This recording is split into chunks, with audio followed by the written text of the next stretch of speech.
Yan guys, magandang gabi po sa ating lahat. Ayan guys, naka-alerto na po ang national government at mga local government officials natin kasi may paparating na malakas na bagyo guys. Kaya ang gawin po natin is tulungan din natin po sila na iligtas po ang ating mga sarili at ang ating mga kagamitan. Bakit? Kasi minsan saka lang tayo lumilikas at nag-evacuate pag nandyan na sila. At lalong-lalo na din kapag humahagupit na yung lakas ng bagyo, saka lang tayo lumilikas. Ang gawin po natin, mag-advance na tayo.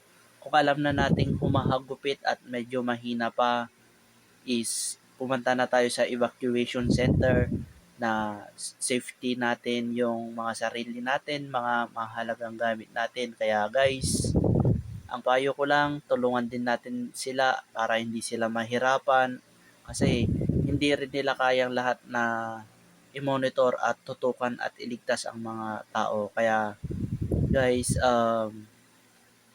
helpful at tulungan natin sila para hindi sila mahirapan at higit sa lahat po, magdasal po tayo sa ating Panginoon upang protektahan niya po tayo at hindi niya po tayo pababayaan.